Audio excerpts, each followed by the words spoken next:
Hello, it's Wendy Kohler here. Today I want to share with you some information on an oil called Helichrysum or Helichrysum or Helichrysum. There are a number of different ways to say this oil's name.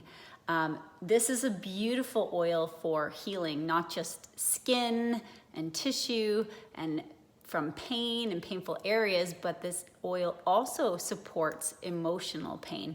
So the oil comes in a 5 ml. It's very difficult to source. A lot of plant material goes into this.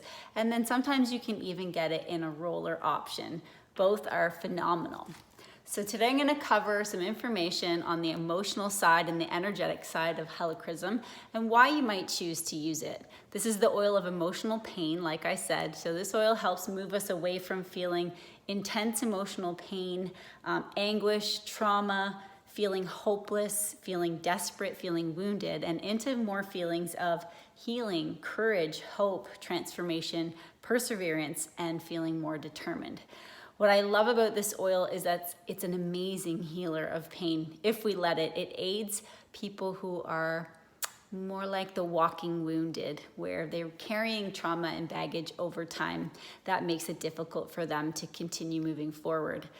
Usually this type of person has a history of difficult life circumstances or trauma, self-destruction, loss, maybe even abuse. And this oil can help unpack some of that and move on. And even become a little bit grateful, I'll say that lightly, for the circumstances because they've learned from them and they have recognized their strength. One of the phrases in this book that I love about this oil is that it lends to a warrior spirit. So moving through pain and anguish and emotional challenges, baggage, can help us feel more like a warrior spirit. So how are you going to use this oil? A drop in your hands and inhaling it, a few drops in your diffuser. I really love putting it over the heart center, okay, right over the heart. You can use this as a daily oil. You can, well, from a skin healing perspective, you can apply it wherever you need it, but I love this oil over the heart. So that's just a little bit about the emotional side and the energetic side of Helichrysum or Helichrysum or Helichrysum. I hope that you found that helpful.